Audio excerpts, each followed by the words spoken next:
The alarm began with a long, steady note that echoed across the colony, and people froze because this sound was not the usual test or weather drill.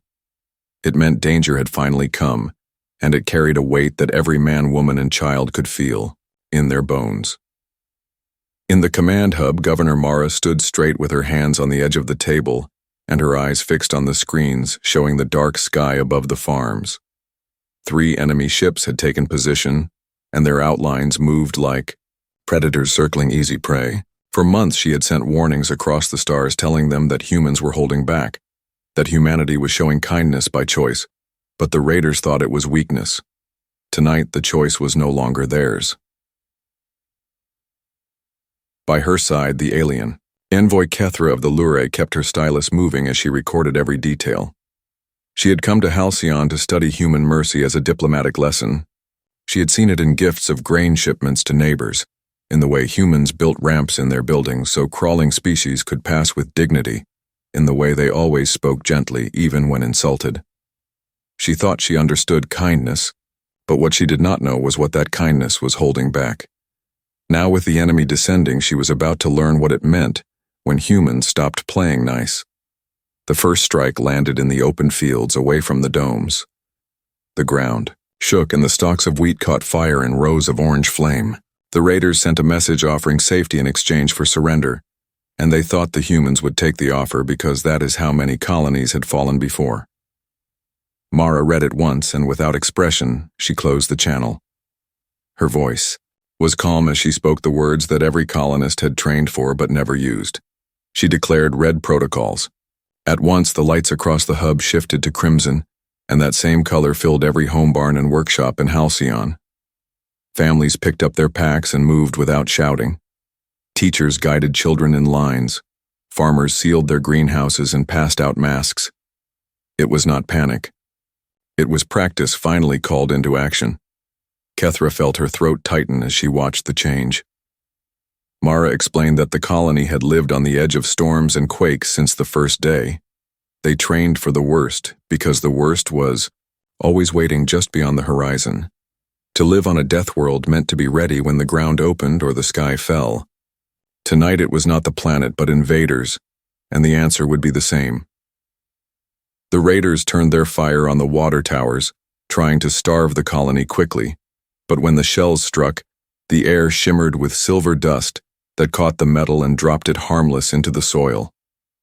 Kethra gasped because she had not seen the dust before.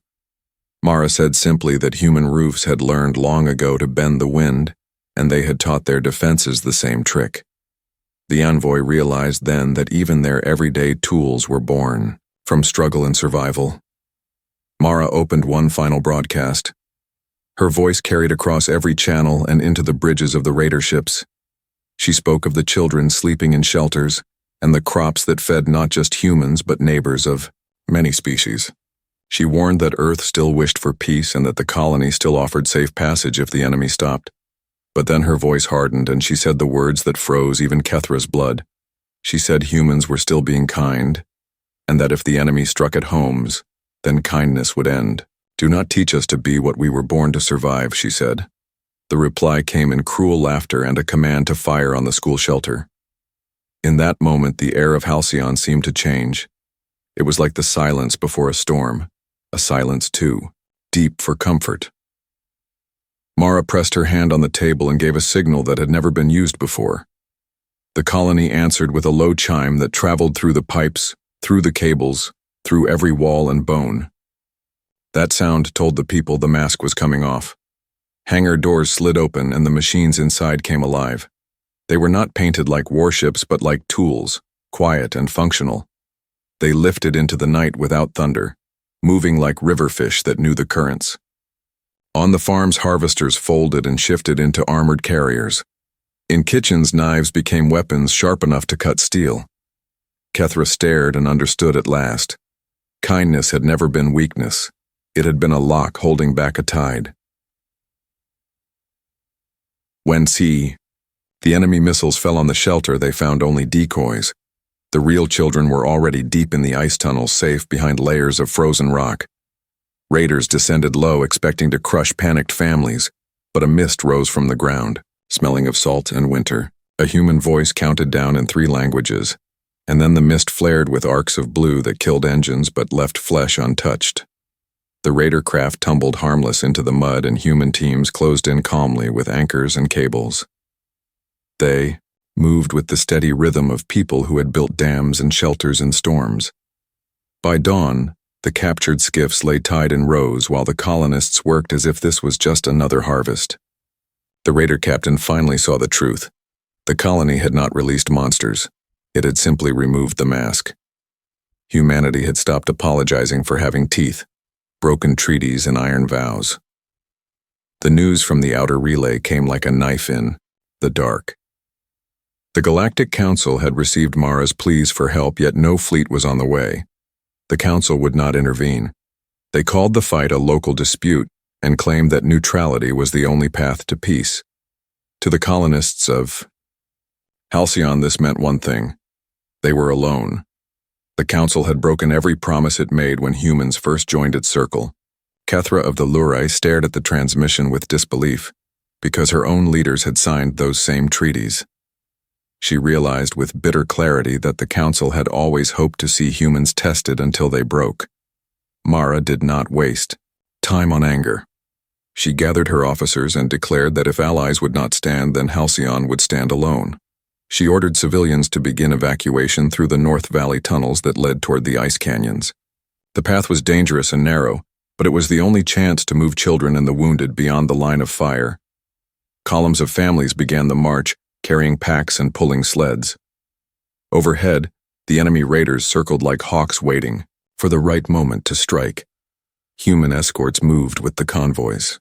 They were farmers, teachers, and miners who had trained with rifles only on weekends. Yet they walked with the calm of people who had learned discipline from storms, earthquakes, and winters that could kill in hours. They wore patched armor and carried weapons older than their parents, but their eyes never left the ridges above. Kethra traveled with one column and kept watching for signs of fear. What she saw instead was resolve that felt heavier than steel. The ambush came at dusk. Raider skiffs swept down the canyon mouth with engines howling and weapons flashing. Families hit the ground and covered children with their own bodies.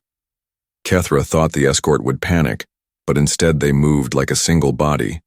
They rolled cables across the path and snapped them tight so the first 2 skiffs ripped their undercarriages and slammed into the canyon wall. The next wave was met by volleys of fire, not wild or desperate, but measured like the beats of a drum. Every shot was placed with purpose. Even when one human fell, the other shifted to cover the gap without pause. The fight turned into a storm of noise and light, but the escorts never lost formation. They pushed forward step by step as if climbing a mountain against the wind. Kethra felt the weight of history in that canyon. These were not soldiers forged by conquest. These were children of a death world where survival meant teaching your own heart not to falter. They carried that training into battle, and it broke the raiders who had expected fear. When the skiffs retreated smoking into the sky, the convoy did not cheer. They simply lifted their packs and continued the march. Losses were carried on stretchers. Children were passed from hand to hand to keep them moving. The humans did not boast because survival was not victory. It was only another step on a road they had walked for generations. That night in the ice caves, Mara met with the survivors and swore an iron vow before them all. She said that Earth had given the galaxy kindness first, but the galaxy had answered with betrayal.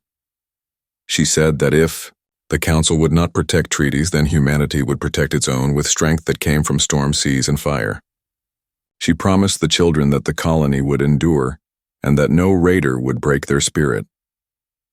Kethra listened in silence and felt a shiver that was not fear but awe. She understood now that the Council's mistake was not underestimating human weapons but underestimating the human heart. On worlds where gravity crushed bones, where predators stalked the night, and where disease came with every breath, humanity had survived by binding themselves together. That bond was stronger than steel, and it carried through every voice in the cave when they repeated Mara's vow as one. Above them, the raiders gathered for another strike, and the stars looked cold and distant. Yet in the cave, the fire of the Vow burned hot enough to make even the envoy of another species believe that Halcyon would not fall. The Deathworlders had stopped playing nice, and the war had only begun. The Feral Doctrine. When the enemy prepared their second wave, they expected the colony to break under pressure. But what arrived on the frozen plains that night was not fear. It was a new chapter. A squadron of ships dropped through the clouds carrying veterans of Earth's old wars, men and women, who had survived jungles, deserts, oceans, and cities torn apart by disaster. They brought with them a doctrine that had been locked away for centuries, because it was too brutal for ordinary use. The humans called it the Feral Doctrine, and it was meant for one purpose only: to guide Deathworlders when survival of the species was at stake. Mara stood at the edge of the landing zone as the veterans stepped down onto the ice. They wore armor patched from old campaigns, but their movements were silent as shadows. Their eyes scanned the landscape not like conquerors, but like hunters who could smell every shift of the wind. Kethra watched them with fascination and unease, because they carried no banners and no pride, only a weight of experience that made the air feel colder. That night they held a council in the caves. The veterans spread maps across the stone floor and spoke in low tones. They described strategies that did not depend on firepower or numbers, but on patience and adaptation. They talked of listening to the breath of the enemy through the ground, and of shaping the fight by forcing fear into the enemy's mind before the first weapon was drawn. Kethra realized with horror and admiration that these were lessons learned not from war with other species, but from the struggle to survive on Earth itself. The Feral Doctrine trained humans to bend their bodies into tools of survival. They practiced breath control that slowed the heart until pain became distant. They trained their minds to move in packs where every thought echoed between fighters, so that a unit became one body with many hands. They learned to endure hunger, thirst, and exhaustion until the enemy who depended on comfort would collapse first. It was not about strength or technology. It was about making survival itself a weapon. The enemy raiders tested them with a new machine, a sonic weapon designed to shatter nerve and bone. They believed humans would flee in terror at the piercing roar. But when the sound fell upon the canyon, the veterans grew still instead of broken. Their breathing slowed. Their eyes turned sharp and distant. Kethra felt the hair rise on her neck because the silence that followed was more frightening than the noise. The raiders expected panic, but what they created was calm focus, as if the sound had awakened something ancient that lived in human blood. The veterans moved forward step by step, ignoring the scream of the sonic weapon. They carried no heavy cannons, only blades and rifles with iron sights. Yet the raiders fell back in confusion because the humans did not break formation. They did not hesitate. They advanced with the patience of predators who knew the hunt would end in their favor. The weapon meant to terrify had instead given them rhythm. With every pulse of sound they moved together as if the weapon itself had become their drumbeat. When the fight ended, the raiders fled, leaving behind broken machines. Not one veteran shouted in triumph. They returned to the caves in silence, and only when the children approached did they allow themselves to smile. Kethra felt the weight of her notes and wondered if the council would ever believe what she was seeing. She had come to record kindness, but now she was recording the awakening of something the galaxy had never faced before. Mara asked the lead veteran how long the colony could hold, and he answered without pride. He said they could hold as long as there was ground to stand on and air to breathe. He said humanity had been forged by a world that never gave mercy, and that if the enemy wished to understand true fear, they only had to keep pressing. His words carried no threat, but they made the cavern tremble with meaning. That night the colony slept with a new sense of strength. The people knew that kindness was no longer their only shield. Behind them now stood warriors who carried the Feral Doctrine in their bones, and that doctrine promised one thing. The more the enemy pressed, the deeper humanity would reach into the wild heart of their death world past. And once that heart was fully awakened, there would be no force in the galaxy strong enough to cage it again. The adrenaline silence. The enemy. Council of Raider captains decided that brute force was not enough to shatter the human defense, so they unleashed a weapon stolen from laboratories of another empire. It was a gas designed to flood lungs and blood with fear to drive any living being into panic and madness. They called it the Whisper Plague because it made victims hear voices of terror in their minds until they tore at their own skin. The raiders had tested it on lesser species and seen them collapse within minutes. They were certain that against fragile humans it would end the fight in one swift blow. The gas rolled down into the valley where the humans had built their redoubts. Families covered their mouths with cloth and masks while soldiers braced for agony. Kithra, who had traveled with them, felt the first sting in her throat and a wave of dizziness that sent her hands clawing at her own face. She fell to her knees, certain that she would choke. But then she saw the humans standing still, not frozen by fear, but calm with a strange silence in their eyes. They inhaled the gas and their bodies responded in a way she had never seen. Their pupils widened, their muscles tightened, and instead of panic there was focus. Adrenaline flowed through their blood like fire, but instead of losing control they used it. They had trained for this their entire lives without knowing. On Earth, fear was a constant companion in forests filled with predators and oceans filled with storms. In nights filled with sickness and pain, evolution had taught humans not to collapse under fear but to master it. What the raiders thought would break them instead unlocked a hidden advantage. Time seemed to slow for the fighters. Their hands grew steadier, their eyes sharper, their movements quicker. Kethra realized she was watching a transformation not into beasts but into something far more frightening, creatures who could take terror itself and bend it into a weapon. The veterans of the feral doctrine led the counterattack. They moved through the haze of whisper plague with steps that landed exactly where they needed to be. Bullets and blades struck only targets that mattered. When one raider raised a cannon, 3 humans fired as one, shattering the weapon before it could release a second wave. When another tried to flee, they used cables and nets to pull him down alive because even in their fury, they did not kill without reason. Their precision made the battlefield look like a dance, and the gas that should have destroyed them became the drumbeat of their victory. Kethra struggled against the voices in her head until a human medic reached her. He pulled her mask tight and placed her hand against his chest. She felt his heart pounding but steady, and the rhythm broke the plague's grip. He whispered calmly that fear was only a signal from the body and signals could be turned into power. She believed him because she could see it in his eyes. Around them, the raiders were collapsing not from the gas but from despair, because nothing terrified them more than enemies who did not panic when panic was the only weapon left. By dawn, the valley was littered with broken machines and bound prisoners. The humans stood breathing heavily but not in chaos. They checked each other's wounds and carried their children back from the caves. Mara walked among them with eyes that burned not with anger, but with sorrow, because every step deeper into war meant another layer of kindness lost. She raised her voice to the gathered colony and told them they had proved the truth of their nature. They were not fragile. They were death-worlders. They could take poison, meant for madness, and use it to sharpen their blades. Kethra wrote every word with shaking hands. She realized the council had no idea what was happening here. They still believed humanity was restrained by law and diplomacy. They did not understand that fear itself had become an ally of Earth. She thought of the old warnings Mara had given, and now she knew they had been more than words. Humans had always said, "Do not push us too far." Now she saw what too far meant. It meant silence in the face of terror. It meant calm in the heart of chaos. It meant victory carved from fear itself. That night the people of Halcyon rested in the ruins of the valley. They ate in silence, they sang soft songs to children, and they mended armor with steady hands. The raiders who survived whispered in their cells that humans were not prey at all. They were the storm that came when prey learned to bite back. And in the quiet halls of the ice caves, Mara told her people that the war had changed forever.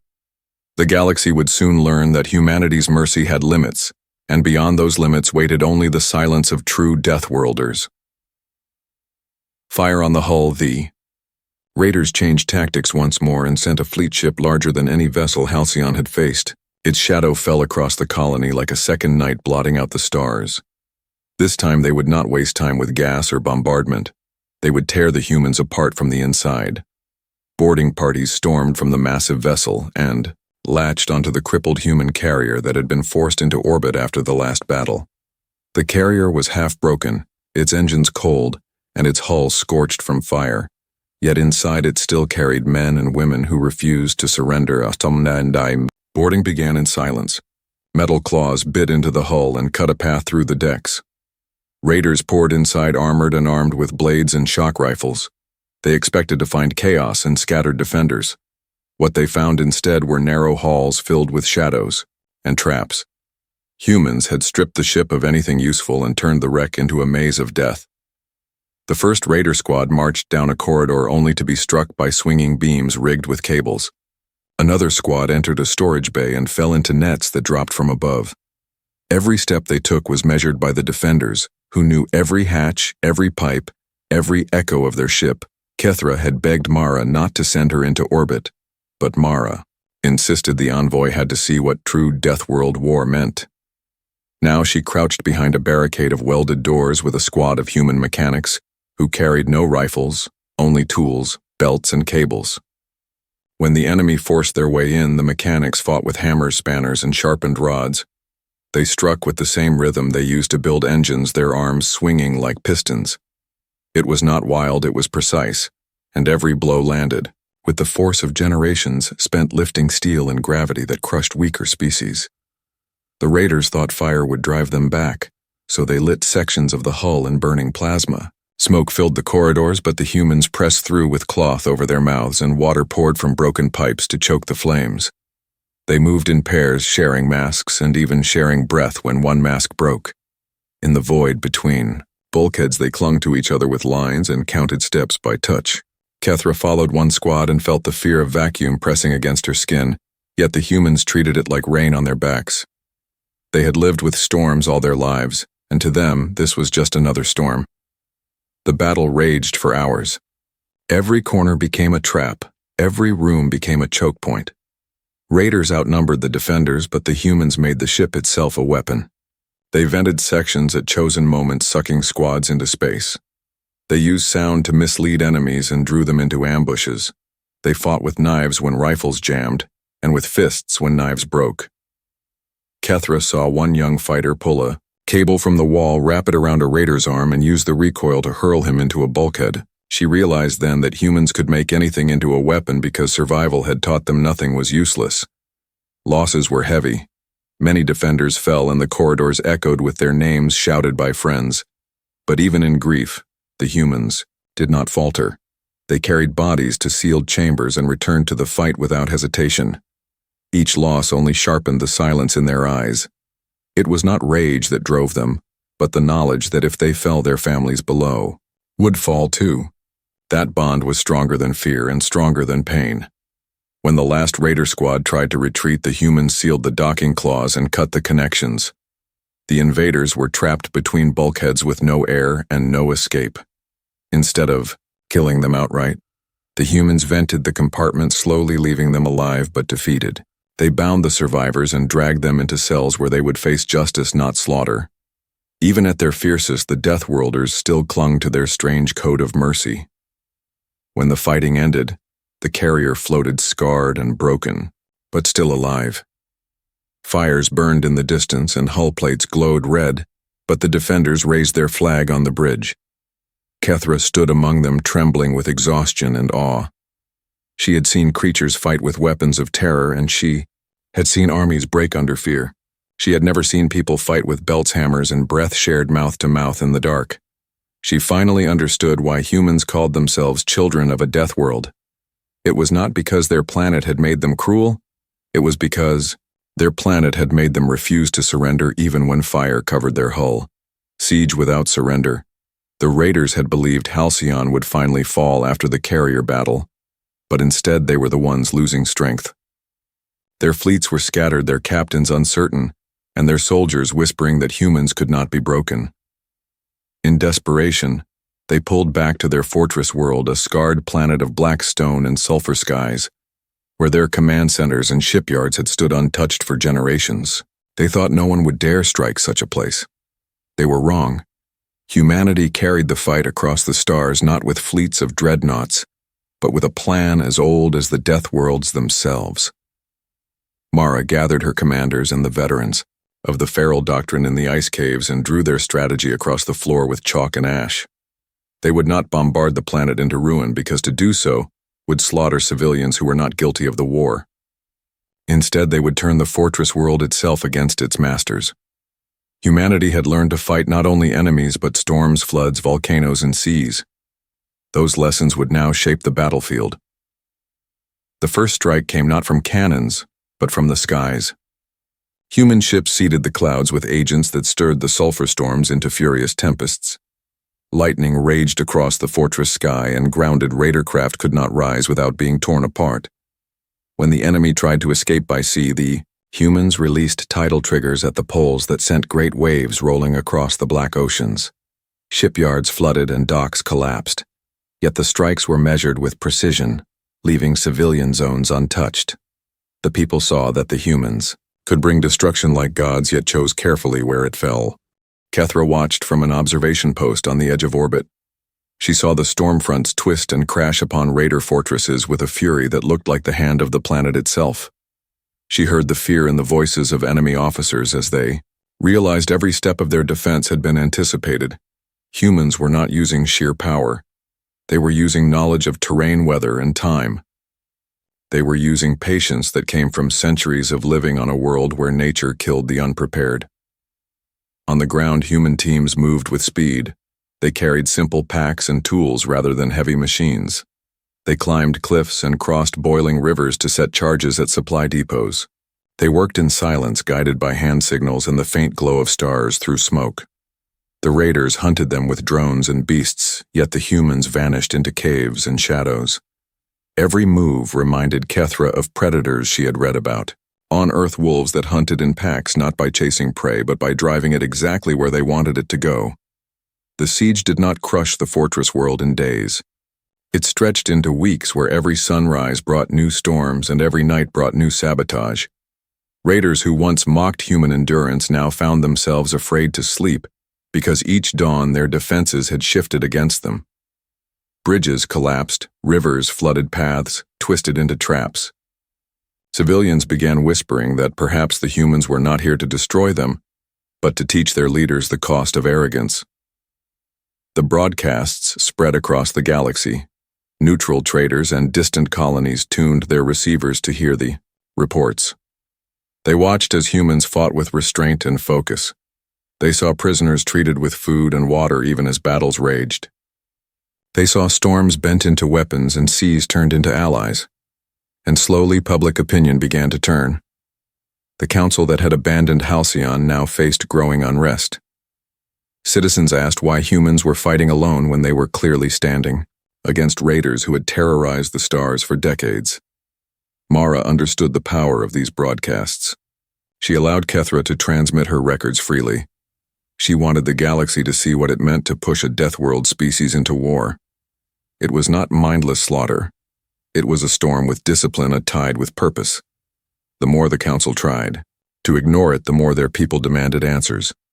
On the fortress world, the raiders held their throne city in desperation. Their captains argued in endless circles, their supplies dwindled, and their fleets shrank each day. Yet they still refused surrender, believing that humans would eventually tire. They did not yet understand that on Earth fatigue was part of survival. Humans had endured winters that lasted months, storms that raged for seasons, and plagues that returned year after year. They did not break from exhaustion. They adapted. Kethra looked down at the black stone world and whispered to herself that the end was coming. She could feel it in the rhythm of the siege.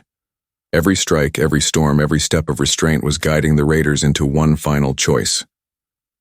The humans had no intention of glassing the planet. They would cut the head from the serpent with precision and leave the rest alive to remember. And when that day came, the galaxy would no longer ask if humanity was dangerous. They would know. The choice of wolves. The fortress world lay in ruins of pride, though not in ruins of life. The storm still raged across the sulfur skies, and the ocean still battered the broken shipyards, yet the people lived because humanity had chosen it so. The throne city remained defiant at the center of the black stone plain, where the raider warlord had gathered the last of his fleets. He believed that if he stood surrounded by weapons, the humans would finally reveal their cruelty. But what came from orbit that day was not blind fury. It was discipline sharpened into a blade. Mara led the final strike from the bridge of a scarred carrier. Around her, the veterans of the feral doctrine checked their gear and moved with the calm. of hunters preparing for one last chase. Kethra stood at her side, her notes nearly filled but her heart beating with fear and awe.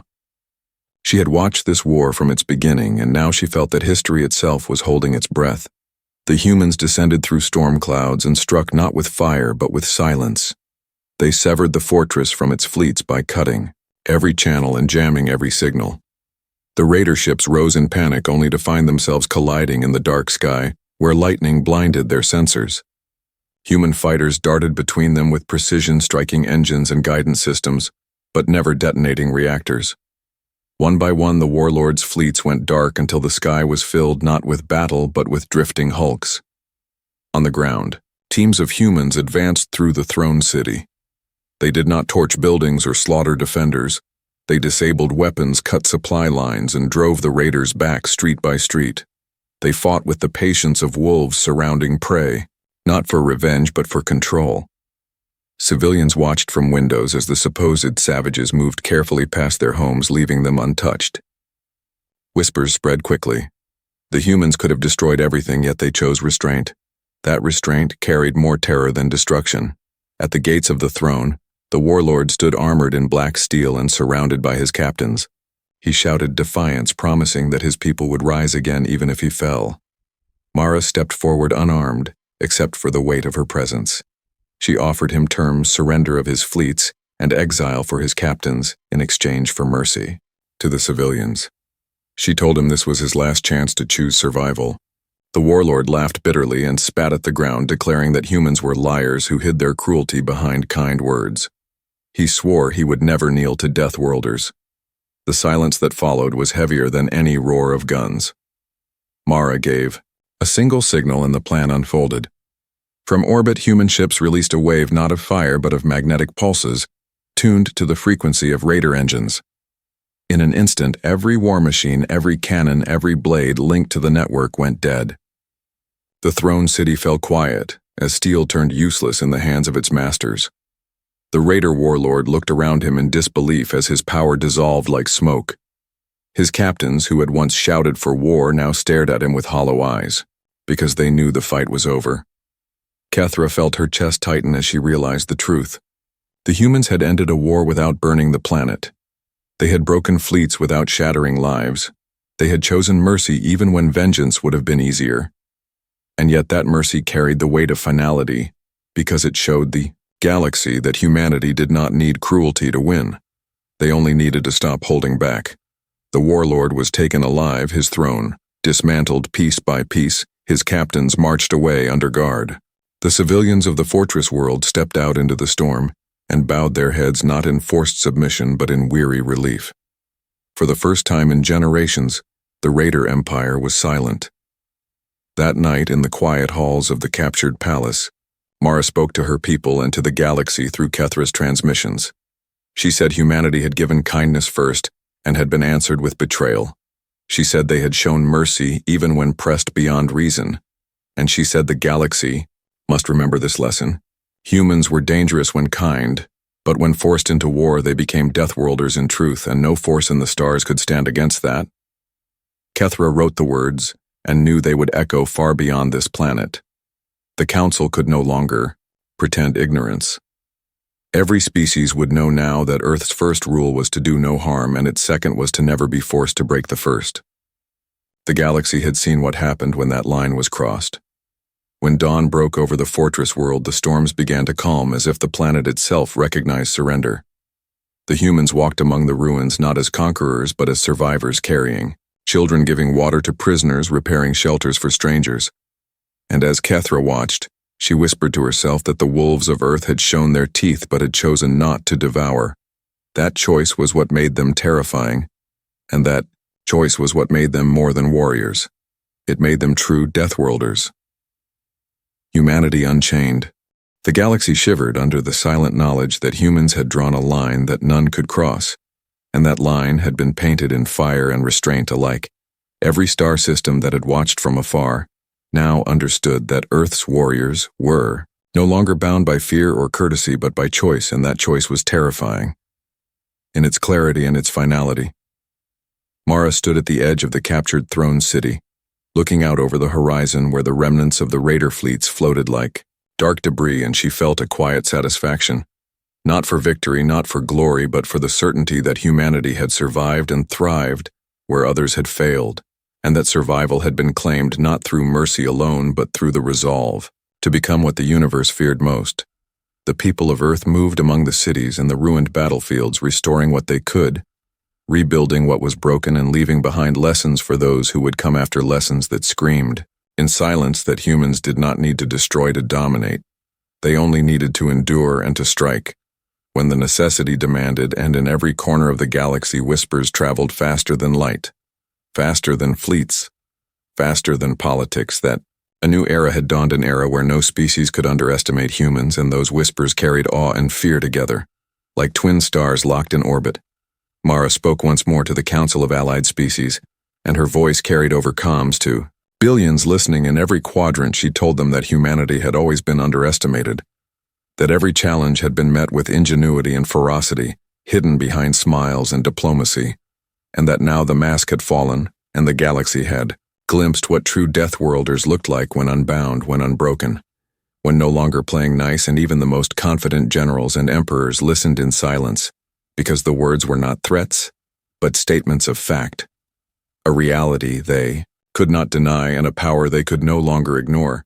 Kethra recorded every moment, every decision, every choice, and she knew this archive would become legend, not only among humans, but across every intelligent civilization, because it told a story of restraint turned into inevitability, of mercy turned into unstoppable force, and of a species that had mastered the art of survival, not through compassion alone, but through knowing when compassion ended, and when the line of humanity's patience was crossed, and the result was always the same: unyielding, relentless humans who were more dangerous than any weapon or fleet or alien intellect the galaxy had ever encountered.